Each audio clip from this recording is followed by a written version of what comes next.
Husker Hoops just wrapped up. As Williams turns the corner, 2 more into the line. A chance for 3, Bryce Williams. Hustle down to the block, post up, and go to work now on 93.7 The Ticket. And the offensive rebound, Berke Butunjel. The post-game post-up is sponsored by Action Plumbing, Heating, AC, and Electrical, and Lincoln Wall to Wall Wine and Spirits. Here's a CJ, same spot. Sabres. He is red hot. A siege in ahead. Court Eulis good as it goes, and it counts. Aaron Eulis for the half-court 3. On 93.7 The Ticket and theticketfm.com. Holy smokes. Holy smokes. Nebraska basketball back from the brink. Welcome to the post-game post-up. I'm Austin Norman with you at 1040 O Street. Joining me, one of my two partners for On the Block, Husker Basketball Hall of Famer, Eric Strickland. Postgame brought to you by Action Plumbing, Heating, AC, and Electrical, as well as Lincoln Wall-to-Wall Wine and Spirits. Appreciate them for their sponsorship of our postgame show. We'll take you right up to 5 o'clock. Your thoughts, our thoughts on Nebraska and Northwestern. 68-64, Nebraska wins, taking your thoughts all show long. 402-464-5685. Eastrick, woof.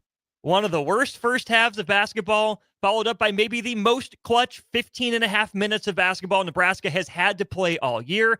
From down 20 to a 4-point win. This was one that, not that Nebraska had to win, but Nebraska couldn't lose. How did they do it, Stricky? What did it look like? How did they find a way to crawl their way back into this one?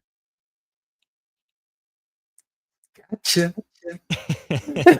Listen, man, that is absolutely wild. But here's what's crazy about it. As bad as they looked, as bad as their play, they executed, they were lethargic. They were getting murked on the offensive rebounds. First half offensive rebounds, 14 of your 29. One under half of your rebounds came offensively, and it was being put back into buckets. Second chance opportunities. They were taking advantage. They had 14 turnovers. They had only 3 points of the turnovers, but 18 points in the paint first half. And what saved Nebraska from it really, really being ugly is Northwestern was 4 for 17 on their layups. Woo. In the first. Just think of how ugly it could have been. I mean, you got down 20 points, but just really, Austin, think about how ugly that could have been. If they just make half of those or a little over layups now we're talking about. Mm-hmm. And that's kind of where the game was. They were getting beat on offensive rebounds. They was getting beat to second chance opportunities. They was turning the ball over. And there's something that I want to bring up. And you know what? I'm gonna bring me back to this point because I want to talk about a binary issue of easy and difficult. So I'll let you continue to lay out the groundwork, but I want to come back and I really want to bring that up. I don't want to over talk on this first part of it, but I was having friends text me and they were like, "What the heck is going on in the first half?" Yeah, you know, and all I could do is talk about dumpster fires. I had bubble guts. I wanted to go and sit on the toilet. There's a manure plant. There's all types of things I could have thought about what went on in that first half. And then there's a shift, Austin. And this is why I want to talk about that ease thing and difficulty and that binary, options to that. But Austin, energy second half, winning 50-50 balls, just grit, grind, because it looked like the first half, Austin, they were playing as if it was a setup for mediocrity because of sickness. Mm-hmm. No, we're on the road. Oh, I'm not feeling well. I can go in the post game, and because it takes energy, it takes willpower, it takes energy, it takes mental acuity, it takes a lot of things to not only go on the road and fight, but to go on the road and fight to come back is even worse because you have no fans to help you. You don't have the coaching staff is really just trying to implement things to get you to stay on track of what you're supposed to do. They can't pump and prime you. It has to come internally. It has to come from you, the group that's sitting there. And real talk, got to give a shout to Gavin Griffiths. Came in, hit a big three, kind of kept them going at different points in time in the first half. But that's tough to do even for him, who hasn't been playing. And then you come in with that kind of expectation. I saw him get on the floor a little bit. I mean, so it's that energy. Then the defensive intensity came from Hoiberg, steals, and different things like that, getting in the passing lanes. And it looked like they were doing a little bit too much in the first half, but that changed drastically in the second half, and ultimately to come up with a quad one win on the road. Shout out to the Huskers today. 402-464-5685. If you got any thoughts on anything Eastrick's talking about, we'll go to YouTube and then the text line here. Brian says, Hoiberg's hurting hand. He must have done something in the locker room at halftime. Yes, we have another text on that we'll get to here in a sec. Al, who did Fred punch at halftime? His hand was all taped up. Ken wonders if anyone got an IV during halftime. And Braxton Mia, I thought played a really good game. Strick will definitely circle back around to him on the text line. My dad says, looking forward to hearing at halftime. It probably Come on. That's all he said. Come on. That's all he said. This is the biggest point, though, Strick. Lucky Northwestern isn't very good because a good team would have been ahead of Nebraska by 30 at half. Facts. Washington. And that's the thing, right? We've seen Nebraska go on the road to a purple team twice now and struggle in the first half. Against Washington, Nebraska put up 37 points in the first half, stayed within striking distance when Washington was like 8 of 10 on threes or whatever ridiculousness was happening up in Seattle. Nebraska being down 15 points at half was not Northwestern playing beautiful basketball. It was not Northwestern playing great basketball.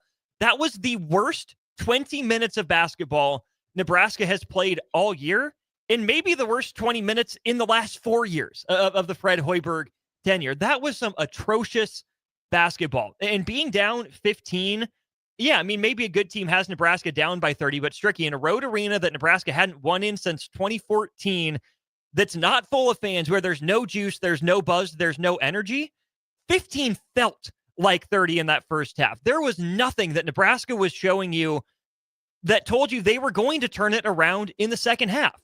That's why it is wildly unfortunate that Nebraska played themselves into a 15-point hole that felt like a whole lot more.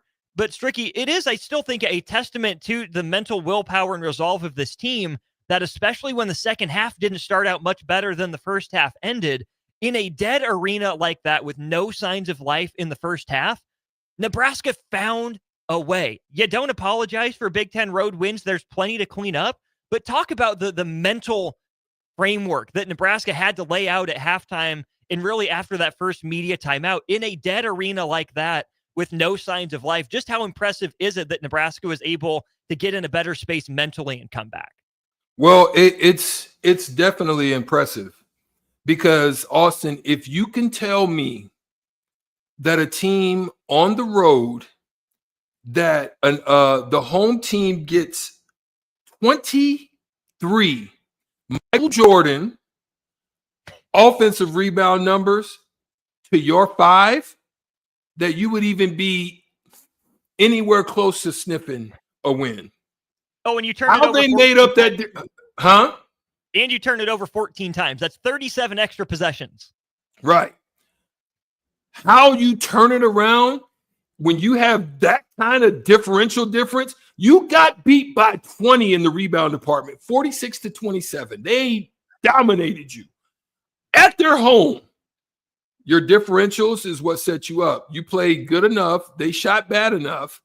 But on top of that, you went to the free throw line 28 times and made almost 80%. That's what you have to do to make up those differentials. If you get killed like that, you've got to figure out a way to make up it somewhere, whether it be a turnover department, fast breaks, points off turnover. Somewhere you've got to make up a differential like that. They did that. That takes mental fortuitousness to really stick in and stick that out.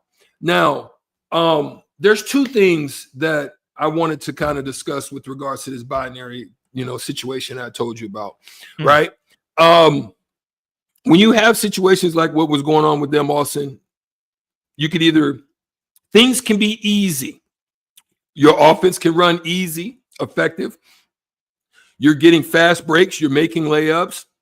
You're doing all of the things. Your execution in your offense, easy. And then there's difficulty, right? That's the binary choice you have. Either things are going to be easy or things can be difficult. Now, what is the gray area that you're talking about when we have that? So I did have something to say. I'm going to say it just because we love our listeners. Come on. It's like when you have difficulty, or I'm sorry, when you have easy, then you make things difficult, then you look like Angel Reese. What do I mean by that?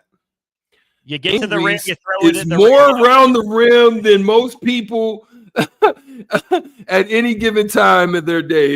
You're hanging around the rim and is the worst at making layups in the WNBA. That's making something easy look difficult, right?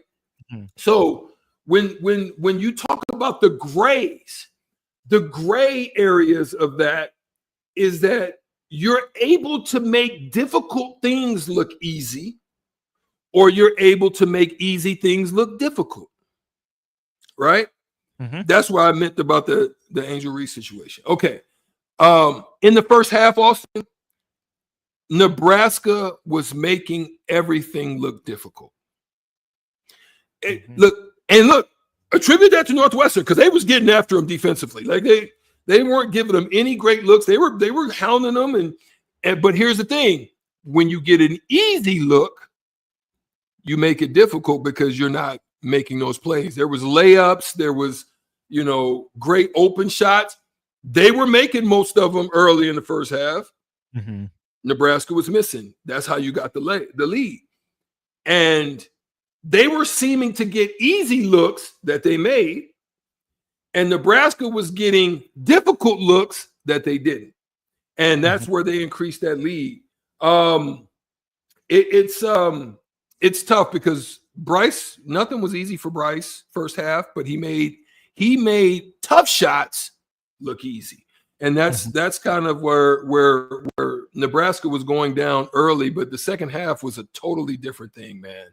I don't, like you said, I don't know if Coach Hoiberg threw somebody in the trash can. I don't know if he hit somebody with that 1-2 combination. I don't know what he did, but whatever it was, it woke them up, and they came out looking totally different than they did that first half. The second half was Nebraska's favor by 19 points, 47-28. The first, 4 minutes, though, Strick, were better offensively, but the defense was still getting shredded repeatedly. Then Nebraska gets a couple stops in a row. They get a couple scores. Once Nebraska got it down to 10, that's when I started to think, okay, they might have a chance to get back in this thing, right? You're not going to hold Northwestern scoreless for the last 10 minutes of a game. That's not how it's going to work. Northwestern, to its credit, kept attacking the offensive glass. But there were a few guys that keyed this comeback here, Strick. I mean, Bryce Williams really took over down the stretch. I think that's what our texter said. Yeah, it was a 99-24. Bryce Williams knows how to close out a game. Yeah, Nebraska did a good job, Strick. I think when they got the lead, they got the stops, they didn't give the ball to Raleigh Wooster. They said, Bryce Williams, you're bringing the ball up the court. We're going to try to find you for free throws. They tried to foul Lesijan, but he got rid of it just in time over to Bryce, and then Barry commits a foul on that one. So I thought Bryce Williams really stepped up late, just like he did early on, right? Nebraska's first 3 field goals were tough looks from Bryce Williams. He knocked him down when Nebraska needed him, right? Part of being clutch, Strick, is doing what Bryce Williams did at the end, right? Hitting the free throws, taking control of the game. But he missed the first half of the one. I was scared when he did that, but I hear what you're saying. Go ahead. He did clutch up when it needed to, though. But he missed that first half where they were still down. But yeah, go ahead. He did. But you can also be clutch early in a game. When Nebraska's struggling, Andrew Morgan 1 for 4 on free throws, not finishing well. Nebraska just needs something to go right. Bryce Williams made something go right for Nebraska. That's also clutch, and that's in the first 6 minutes of the game. Before we go to break, Strick, let's talk about Braxton Mia here. 10 points, 7 rebounds for him, including 2 of 3 at the free throw line. Couple turnovers where it looked like he was trying to do a little bit too much, got a little fancy with it. I thought Nebraska... Is this before or after break? Before, we're going to talk about it before or after break? Before. Let's talk about Braxton Mia now, because I do think he was a huge impact player. You saw him play with confidence. You saw him make some pretty smart decisions, some pretty emphatic rebounds there as well. Maybe chased a couple blocks that led to some Northwestern offensive rebounds. Nebraska, that's something they have to clean up on the backside. But the last couple games, Rick, you can see the role for Braxton Mia still floating a little bit, not used the same way Northwestern used Nicholson, their main center, and then Fitzmaurice as well. But you saw what Braxton Mia can do in a lot of ways. Now, that vertical threat, 2 alley-oops. One of them was an and one. We haven't seen that out of him or out of Nebraska. That was a legitimately athletic play with some power. I thought Braxton Mia, in the minutes he played, 23 minutes, I think a lot of those in the second half. I mean, he ends up playing 15 of the 20 second half minutes. Braxton Mia, I thought, was pretty phenomenal for Nebraska in the second half today. Gotcha. But here's what it is. It boils down to this, Austin. It's using him the way that I've been trying to tell you to freaking use the dude. Mm-hmm. Like, don't just let him coast and let him just float out in the perimeter. Yes, those things were good, but everything he does should be a hard roll. Now, there was a time in the second half where he hard rolled. He pinned somebody where? Right up under the freaking basket. They got it to him, and he goes up and finishes.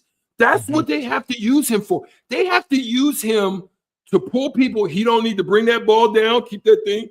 Even if you drop it in, keep that ball high and just drop it in if you ain't going to dunk it. So that was something.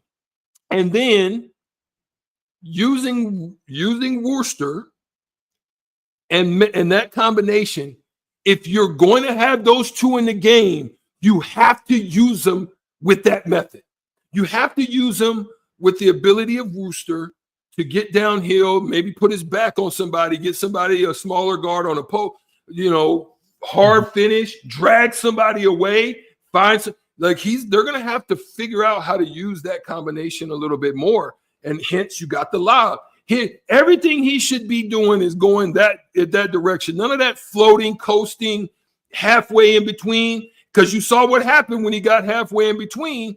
He got it. He tried to dribble. Then he got up and couldn't finish it because that's not really his flow. He should be able to catch something, two-step, go to bang, or go to finish, period.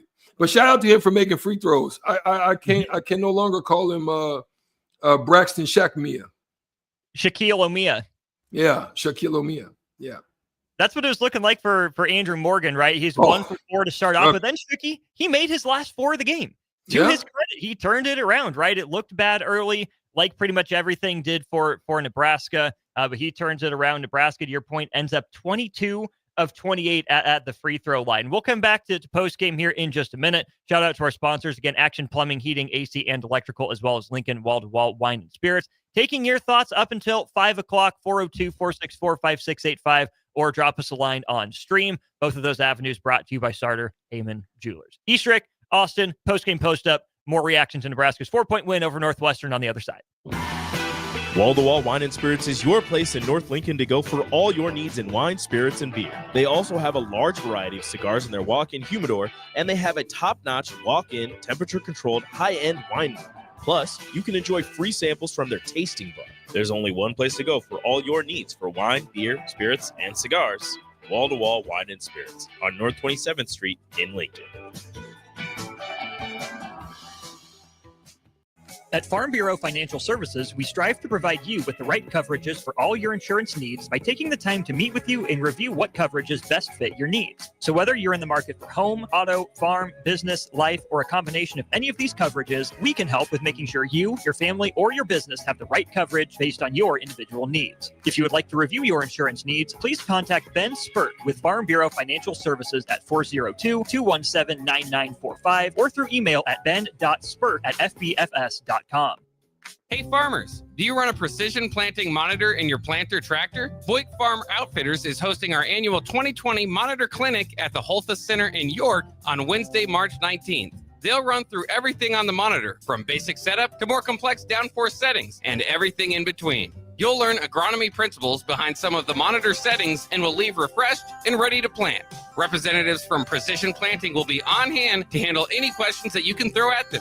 Visit VoigtFarmOutfitters.com for all the details and to reserve your spot. Landmark Implement, your local John Deere dealership, is hosting their annual Planter Clinic at the Adams County Fairgrounds in Hastings, February 19th and 20th. This hands-on event offers expert training on John Deere planters and performance upgrades, covering topics such as new technology, in-cab monitors, maintenance points, and options to increase your operations profits. New this year, classes on autonomy preparation and exact shot. Don't miss Landmark's Planter Clinic, February 19th and 20th in Hastings. Learn more at landmarkimp.com/events. Hi everyone, Kendall Warnock, A1 Automotive in downtown Lincoln. The last few years have been wild, but we've been here for you through all the ups and downs, and we'll be here for you when you need us the most, for all your travels and for your day-to-day driving. With winter conditions causing problems all over town, the last thing anyone needs this year is constant car troubles. Let us help you drive in peace and make sure you drive to work and to winter destinations safe. A1 Automotive, 11th and L Street downtown, always honest answers. Step into healing at Prairie Orthopedic and Plastic Surgery. Our team of top-notch medical professionals turns pain into progress with state-of-the-art treatments and compassionate care. Visit prairieortho.com and discover the difference in quality orthopedic and plastic surgery services tailored to your unique needs. Your health matters, and Prairie Orthopedic and Plastic Surgery is dedicated to helping you thrive. Reach your full potential. Embrace a better tomorrow with Prairie Orthopedic and Plastic Surgery. At Action Plumbing, Heating, AC, and Electrical, we're ready, reliable, and recommended. Water heater acting up or your sump pump on the fritz? Call Action. Summer's around the corner. Is your AC working? Are you sure? Call Action. Electrical problems? I'm telling you, call Action. Call Action for a free same-day estimate or a trusted second opinion. You heard that right, a free same-day estimate. 402-423-6960. ActionLincoln.com. Husker Hoops just wrapped up. As Williams turns the corner, two more into the line. A chance for three, Bryce Williams. Hustle down to the block, post up, and go to work now on 93.7 The Ticket. And the offensive rebound, fair game, Butunjo. The post-game post-up is sponsored by Action Plumbing, Heating, AC, and Electrical, and Lincoln Wall-to-Wall Wine and Spirits. There's a CJ, same spot, same result. He is red hot. A CJ ahead, half court. Eulis good if it goes, and it counts. Aaron Eulis for the half court three. On 93.7 The Ticket and theticketfm.com. Welcome back in. Nebraska men's basketball takes down Northwestern 68-64. Quad one win, number 6 on the year for the Huskers. 402-464-5685 with your thoughts or leave a comment on stream. I'm Austin Norman. My partner Eric Strickland with me here on Postgame will take you up to the top of the 5 o'clock hour. Couple things here, Stricky, just a couple numbers to throw out there. Northwestern had a 98.2% win probability at its highest. That was when Ty Berry made his free throws to put the Wildcats up 43-24, about a minute and a half into the second half. And how about this, Strick, from Jared Burson, who does some stats for ESPN, Nebraska is the first team to overcome a 20-point deficit to win a Big Ten road game in 7 years. Last time it happened, February 17th, almost to the day of 2018, when Michigan State came back from down 27 to win, guess where? Welsh Ryan Arena in Evanston against Northwestern. Obviously not recommended that Nebraska continues to dig itself into these deep holes and then try to climb out of it on the road. They're going to stay on the road. They'll head out to Penn State, and we'll talk about that one certainly throughout the week. But Strick, let's start with the defense for Nebraska. Only allowed 36 points in the first half. That's too many. A lot of it off of offensive rebounds, but wouldn't kill you. They clamped down, allowed 28 points in the second half, hold Northwestern to 12 of 34 shooting in the second half, including 2 of 3 from 3. Only 2 players made threes for Northwestern. But Strike, this continues a trend. Nebraska's miscommunications early in games on the other team's best shooter. Ty Berry was 6 of 15 from long range. That's an even 40%. He was really getting it going for Northwestern. He's the only consistent shooter on the floor. How did he get open against Nebraska in the first half so consistently? Well, that's what I was saying. I mean, I think a lot of it had to do with communication, energy, just the wherewithal to understand what they were trying to do. And it really wasn't a crazy actions. It was simple floppy actions, double screens, and he gets to choose, he gets to pick, he gets to figure out if he wants to do that Allen Iverson hawk cut or however he wants to run it. And communication just wasn't there. He was kind of finding space, and he was able to knock it down. I think more than anything, to me, well, shout out first of all to Jonathan Simon Bangkok, Semino. Yo, man, listening to us, man, way over in Thailand at 4 a.m. Shout out to you, man, for staying up and also watching the game. But yeah, man, I think that had a lot to do with it, Austin. But they started to, really lock in, hone in on him. Yes, he goes for 23. He had a pretty good night. But at the same time, they did enough, got enough stops, made enough plays. Like even on that last drive, there was Ty Berry had good space. A great full help down out of Bryce Williams causes him to lose control. And then the scramble hustle for the loose ball. And then at the end of the game, same thing with Bryce. They were trying to get into something and ends up a loose ball. And so Nebraska started winning those things in the second half. Even though they was giving up offensive rebounds, it wasn't killing them like it was in the first half because they were still challenging. You know what happens on an offensive rebound a lot of times, Austin? People relax and start looking. And they just start watching. And so the ball goes up again. You're still stuck there in quicksand just watching. And then by the time you figure out to go get in there, there's another one in a putback or a kick out and then a three or something like that. That second half, they were attacking. So although they may have been getting offensive rebounds, there were still 3 guys around. So they couldn't put it down. They didn't have space. They were trying to put back. But there was just a group of people around them, which made it tough. And then, boom, someone would come out. It'd be a Worcester, it'd be a Bryce or somebody, or even doggone Sam Hoiberg digging it out in there. So they would come back in and make sure that those possessions were secured. And that's how they were able to get back in the game. Without that doesn't happen. Without that type of hustle and that type of grind, it doesn't happen tonight for them. The Big Ten Network noted a couple different things on the broadcast as it relates to offensive rebounds. Northwestern had 14 of them in the first half, whereas Nebraska had allowed 16 combined over the last 2 games. Obviously, Northwestern ended up with 23 for the game. A team, Stricky, that over its last 2 games only had 10 combined offensive rebounds. And this is where I want to make this connection.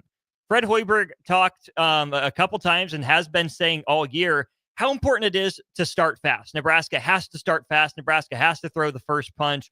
Obviously, at home, it's probably a little simpler to do, but especially on the road against a not very juiced up crowd, Nebraska didn't throw the first punch. Nebraska didn't emphasize the rebounding early, let Northwestern get on a roll. Strick, we talk about that with shooting all the time, right? Don't let them get an easy one. Don't let them see the first one go in because they're going to get on the roll. But the Big Ten broadcast said that same thing happened to Northwestern on the rebounding side. Not necessarily the shooting side. It was really just Berry going off from long range. But talk about how rebounding is contagious too. Not just shooting, not just defense. A team like Northwestern that doesn't hit the offensive glass very hard, they see 1 or 2 guys get one and everyone's going. Talk about that mindset and how that's infectious to a team and how Northwestern utilized that in the first half. Because it changes the Shark Tales movie to fish are food, not friends. Fish are food. That's what, I don't know if I've showed you yet, man, but I watched this thing on YouTube and it's absolutely hilarious. Not you, maybe Facebook, and it's this dog on there. Feel me now. Okay. I'm going somewhere with what I'm saying. It's this dog on there, He's a pit bull, and his name is Chaco, right? And Chaco has some arms out, but Chaco don't have arms. He has arms. He has paws, but he has arms, and he's always beating on the table, and then they'll bring him some food, and then it'll be like he's eating, and he throws. That's what Northwestern was doing with Nebraska. They was Chaco the dog, the bull, pit bull, and when they saw somebody else eating, they was coming trying to get some of that meat too. You see what I'm saying? And that's because look, Northwestern believes that they're on the fringe. Like, one, they're not only fighting, they're at home, because we talk about the importance of not losing at home, right? They're at home, they're 4-10. They're still fighting because there's a unique dynamic in the Big Ten now. They're fighting just to get into the doggone Big Ten tournament. Right. And you got a game at home against the team that's ahead of you in that you need to pull back to you. You're gonna have to pull somebody down here with you. And when you get a chance to knock a team off, especially at home, that's what your goal is. That's what it looked like they were playing for me. They looked like they were playing for their postseason life. You see what I'm saying? Because guess what? You used to just be able to get a shot. You used to could just be North Carolina State. You come in with a 500 record, and you still get into the tournament. And guess what? Boom! You get on one. Turn that into an NCAA bid that runs you down to the Final Four. Yeah, you know what I'm saying. So that's what's crazy. That's not going to happen for Northwestern if they don't get back into the mix. So that's what they're fighting for, and they look like it. They were playing in that first half. Fish are food, not friend. Like, they were playing like they was looking for some meat. They smelled blood in the water. They was trying to go eat, right? How much of the offensive rebounding numbers do you credit Northwestern for its attitude versus hold it against Nebraska for a lack of fundamentals or being out of position, not hustling? Like what percent credit do you give Northwestern versus Nebraska for that? Well, that's part of the thing that I talk about. Easy, difficult. It's hard to be fundamental for 40 minutes in a game. It's hard. All of that stuff is fundamental. All of that stuff is find a guy, check a guy. If you don't have a guy, go double a guy so we can put two bodies on this instead of one, and then go secure it. All of that's work. Do you understand how much work Dennis Rodman had to put in a game for all the work on the rebounds that he used to do, especially offensively? He put that's so why he would live. Plane. Got him a freaking Hall of Fame bid, right? Yeah. That's work. It's difficult work, but it's work that needs to be done nonetheless. And so when you look at the Huskers, you can attribute some of that to a combination of the want to from Northwestern and the not want to from Nebraska. And that combination then causes, a snowball effect on, the stat sheet with regards to offensive rebounds. And until you address that thing, until you look not only yourself in the mirror and wherever in the towel or whatever, whatever mask you leave in the towel or whatever you're doing, or somebody looks at you and tells you about yourself, or you are the missing link, or what's that show? The missing link or whatever. Yeah. Goodbye. Whatever that thing is. Somebody's got to tell you about yourself. And if you don't, it's just going to continue to compound. Fred Hoiberg told him about themselves at halftime. He said he and the whiteboard got into it a little bit. So that's why his hand ended up being wrapped up. I do want to keep addressing this, Strick, because I think that with Berke Boyuktengel out, Nebraska's rebounding obviously looks different. With Braxton Mia and Andrew Morgan as the two main post guys instead of Berke Boyuktengel and Andrew Morgan. Something that Braxton Mia can do that it was occasionally beneficial for Nebraska, but also got them in some trouble, was Hunt blocked shots, which I don't hate him doing at 7'1", 250, pretty athletic. He's got to be a force at the rim. That's a big reason why Nebraska has him in there.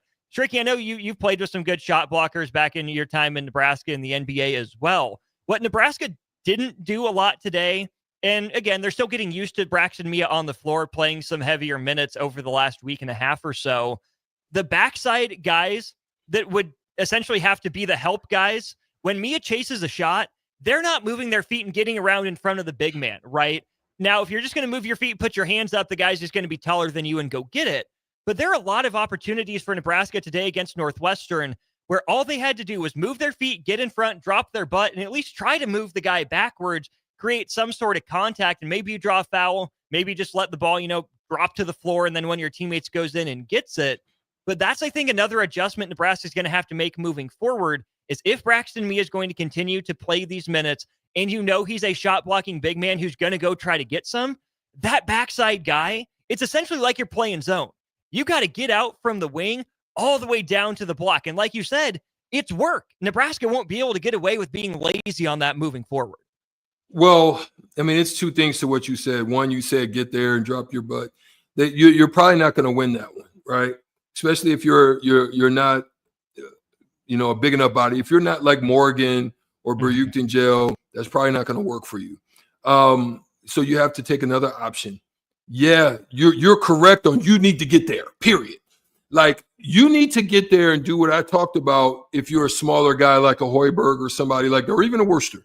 You need to put your body to him either side or face and just nudge.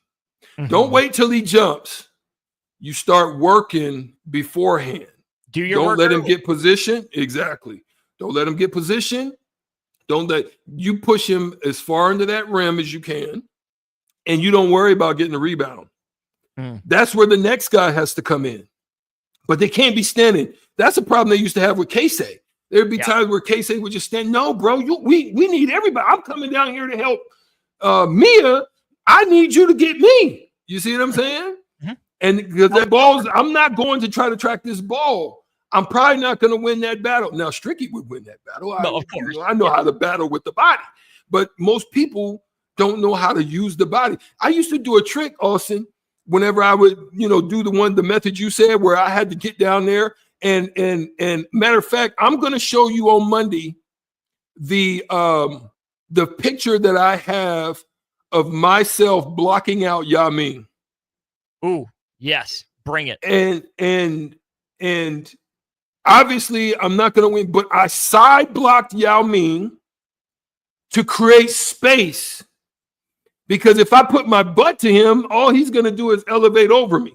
But even still on that, I would give him enough space with side, which would give me a chance to draw my enough space, draw my legs as if I'm doing a vertical jump test. And then when I would go up and I had a big guy like that behind me, I would poke my tail out on him, which would create more space, and I'd go get the ball. That was my little secret. You see what I'm saying? I'm not going straight up with you because I've got more to go in order to try to retrieve that rebound. So what I would do is I would jump and I would poke my tailbone out, and it would hit them in their chest or stomach or whatever, and it would keep them from getting high enough for me, but it's enough space where I could go get the ball whenever I had to do it that way. There's technique to that stuff, but, you first got to be able to put the body on to create the distance so that way you can either allow someone else to get it or you could at least be in the fight to use techniques like I just told you. Well, and to your point, too, there, I mean, you're built, you're a good athlete. Nebraska, a couple times straight, Gavin Griffiths got whistled for it, coming in and doing that kind of nudge on Nicholson from the weak side. You can walk a guy up, but what Nebraska gets in trouble with is when it fully extends, right? Refs will see that. They see the arm fully extended. Oh, he pushed him. Forearm bar, right? Walk him under. Like you said, a shoulder nudge. It's not lower the shoulder and truck a guy like you're a running back. You got to be in the weight room. You just got to be, good enough with leverage to get away with the subtle bits of contact to create an advantage instead of having to do full extension and full explosion. There you go. Yeah. And there's all kinds of techniques that I used to use. There's techniques I used to have to use against Reggie Miller because I knew that Reggie was good at stop and goes. Allen Houston's, guys like that. Allen Iverson, they're good at stop and goes. But I had just enough technique. It's a football technique that you see where they throw flags, where they wrap them around their hip. Like I don't cuff their hip. I just kind of, I would have my hand there and I would slide it. So it would look as if I was running. You see, so like it would look as if I was running, but I would grab it just enough to keep them from having a full sprint out to be able to go off screens. And then it was rebound tricks where I would have that arm bar and I would slide down their hip, which would keep them from being able to get. There's techniques, man. You just gotta know how to either teach it or you gotta know how to use them. And they're subtle. They're not big, crazy techniques. Like I said, throw my tail. There's all kinds of techniques that you have to use when you're at a disadvantage. And they were able to get away with it tonight. And shout out to the Huskers for doing so. They listen, they showed me a lot. That's a good quad one win. Now they're right now 6-7 in quad one wins and losses. And listen, that's a good one. I think they got 2 quad twos, 1 quad 3, and then I think 2 or 3 more quad ones, maybe 2 more now after this one. So they've still got a couple more opportunities, but more so than anything, you got 1 more on the road. Give yourself a chance, go on the road here and see if you can get another one. Matt, appreciate your kind words over there on our Facebook stream. Again, you guys can leave comments here for the next 10 minutes or so. We'll take our final break of the show, address Al's comment on YouTube. That's the story. How does Nebraska respond to this? How does Nebraska have to go about its trip to Happy Valley? Eastrick, Austin, back for one final segment on Postgame after this. At Action Plumbing, Heating, AC, and Electrical, we're ready, reliable, and recommended. Water heater acting up or your sump pump on the fritz? Call Action. Summer's around the corner. Is your AC working? Are you sure? Call Action. Electrical problems? I'm telling you, call Action. Call Action for a free same-day estimate or a trusted second opinion. You heard that right, a free same-day estimate. 402-423-6960. ActionLincoln.com. Wall-to-Wall Wine & Spirits is your place in North Lincoln to go for all your needs in wine, spirits, and beer. They also have a large variety of cigars in their walk-in humidor, and they have a top-notch walk-in, temperature-controlled, high-end wine room. Plus, you can enjoy free samples from their tasting bar. There's only one place to go for all your needs for wine, beer, spirits, and cigars. Wall-to-Wall Wine & Spirits on North 27th Street in Lincoln.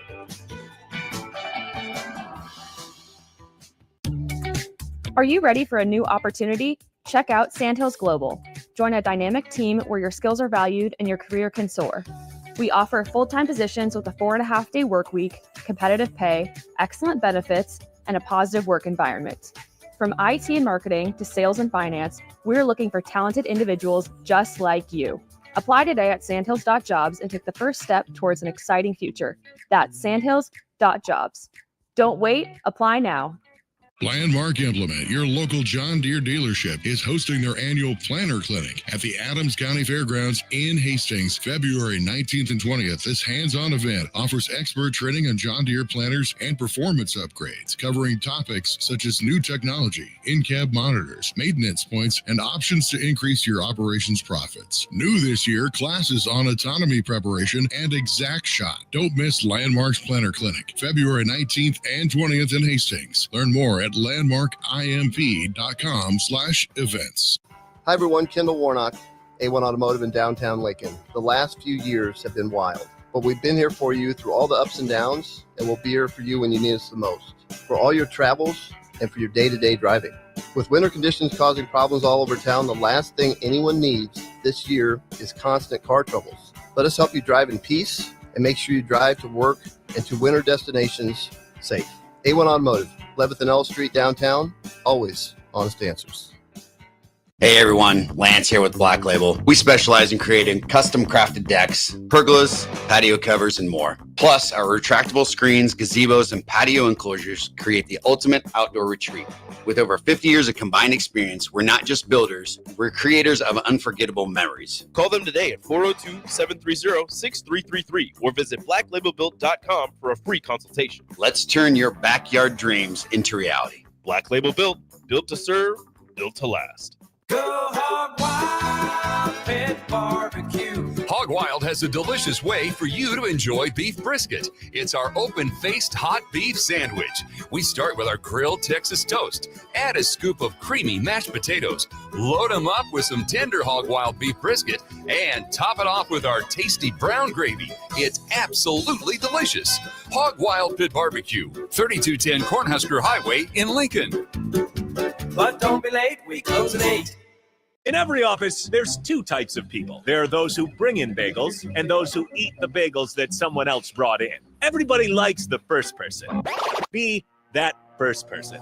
Weekday mornings at 7:30, you have a chance to win a business box of bagels from Bagels & Joe. All you have to do is shut up, Sipple. 2 questions for you, 2 for Sip. Win, and the bagels are yours. Lose, well, you don't want to lose. You lost Monday, you lost Wednesday, you're a loser. Shut up, Sipple. Weekday mornings at 7:30, brought to you by Bagels & Joe. Husker Hoops just wrapped up. As Williams turns the corner, 2 more into the line. A chance for 3, Bryce Williams. Hustle down to the block, post up, and go to work now on 93.7 The Ticket. And the offensive rebound. Fair game. Butunjel. The post-game post-up is sponsored by Action Plumbing, Heating, AC, and Electrical, and Lincoln Wall-to-Wall Wine and Spirits. There's a CJ, same spot, Sabres it. He is red hot. A CJ ahead, half court. Eulis good if it goes, and it counts. Aaron Eulis with a half court 3 on 93.7 The Ticket and theticketfm.com. Back for one final segment. Austin Norman and Eric Strickland. Nebraska 68, Northwestern 64. With you again for another 5-7 minutes or so. Danning from Canopy, really appreciate your thoughts. Al, we'll get to your comment on YouTube here in just a second. Stricky, before we do that, one thing I want to point out on the Nebraska side of things is it's the second straight game with 39 minutes played for Bryce Williams. He ends up a +4 in plus-minus. Ironically, Nebraska wins the game by 4. I mean, Bryce was out there quite a bit. Second game in a row that he's been able to be out there for 39 minutes.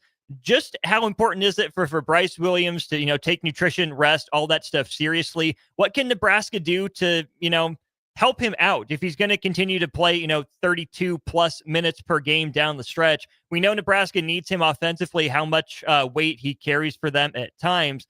How can Nebraska help Bryce Williams here in the next couple days recover and be his best at Penn State and moving forward down the stretch? Here's what you need.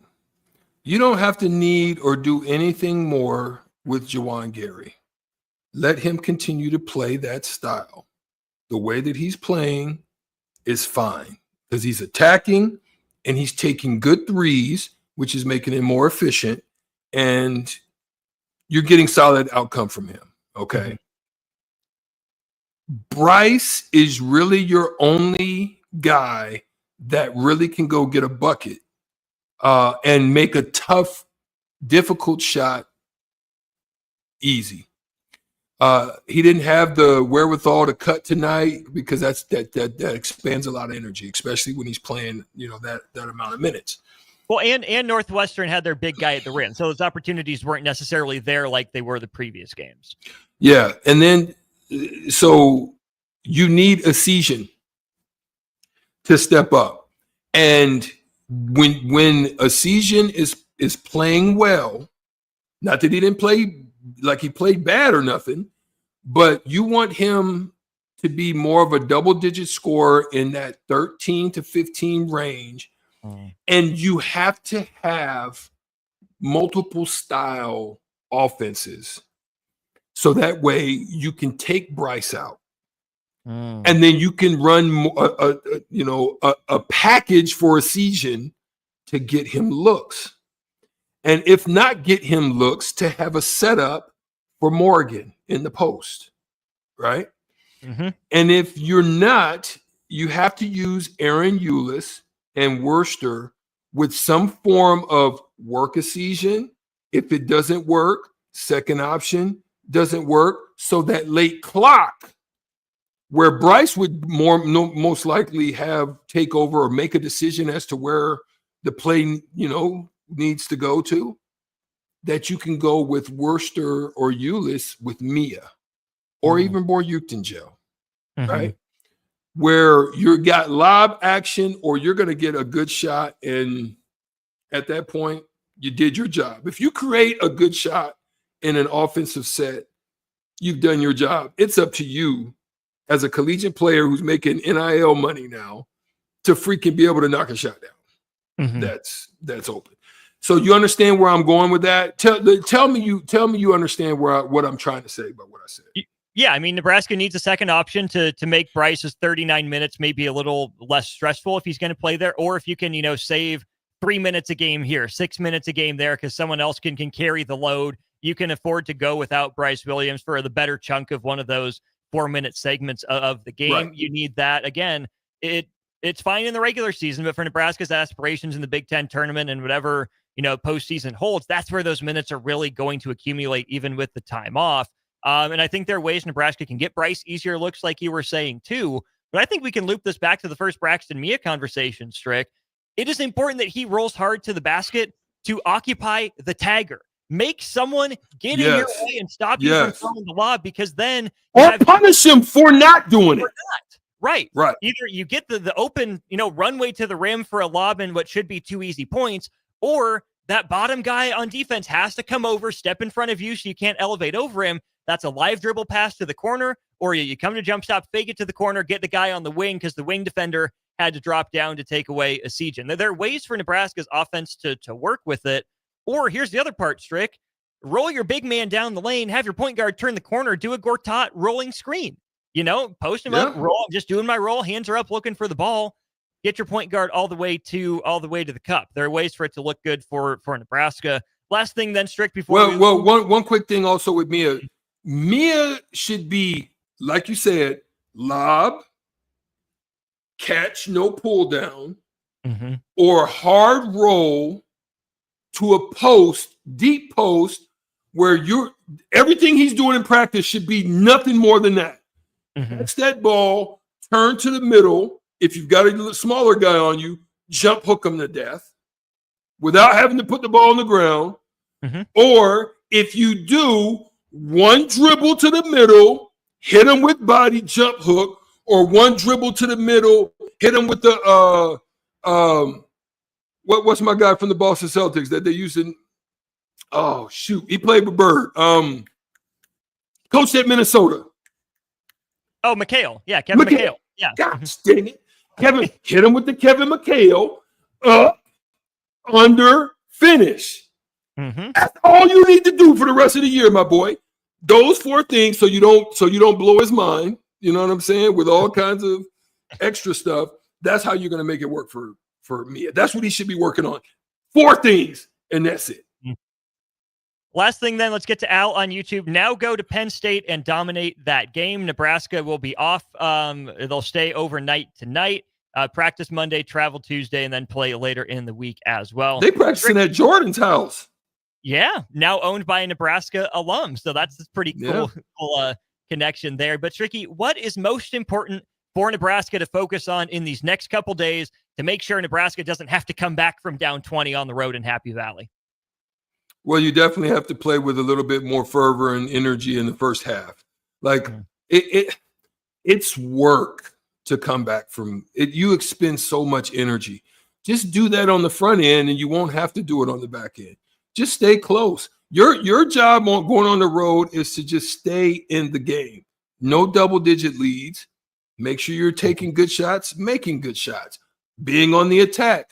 Get to the 1-and-1 and to the bonus before they do. So that requires you to do your work early. Attack, run, execute, fast break, whatever it is, figure out a way to beat them to the bonus, because now you're able to get rest there and you're able to add points without clock even moving, whether it's keep you in the game, get back in the game, or push a lead. That's what you got to do when you're on the road. We'll see. Nebraska's next game at Penn State. One final note on this one. Nebraska led for just 1 minute and 52 seconds today, the shortest amount of time Nebraska has led in a win in the Fred Hoiberg era. But they get it done, back from the brink, full-on Undertaker style, from down 20 to a 4-point win, 68-64. Nebraska takes down Northwestern. I'm sure we'll talk about this one a little bit more tomorrow during On the Block. Definitely stop by from 3 to 5, whether it is live on the radio, whether it's on stream or our free app for your phone. Appreciate all you hanging out with us here on the post-game post-up. For Eastrick, I'm Austin. Don't go anywhere. We got just a short break, and I'll be right back with Ticket Weekend.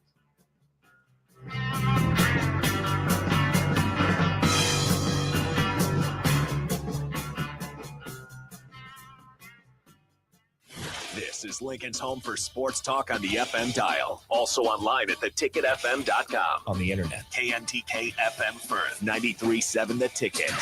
In today's digital world, you can never be too cautious when it comes to your security. Cyber attacks are affecting more businesses every day. At Hamilton Business Technologies, we understand the stress and impact a cyber attack can have, not just on your bottom line, but on your ability to serve your customers and protect their trust. That's why we are passionate about safeguarding your business. From real-time threat monitoring to advanced security protocols, we help keep your data safe, allowing you to focus on what matters most. Hamilton Business Technologies. Real people, real technology solutions. Connect with us at hamiltonisbusiness.com. Big box stores are tempting for buying equipment for your high schooler in sports or for yourself in your sports leisures. But buying new is awfully expensive. Why not go somewhere with new and used options? Play It Again Sports has quality, slightly to gently used equipment, and 50% of their inventory is actually new equipment. And it's more than baseball, softball, and golf. They also have equipment for disc golf, fitness, hockey, and more. Plus, they're always buying products. Bring your gear you're done with and get trade money on the spot. Play It Again Sports at 48th and Vine.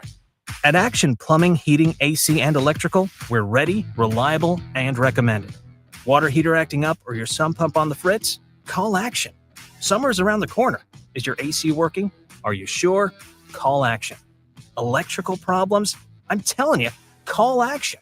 Call Action for a free same-day estimate or a trusted second opinion. You heard that right, a free same-day estimate. 402-423-6960. ActionLincoln.com. Are you ready for a new opportunity?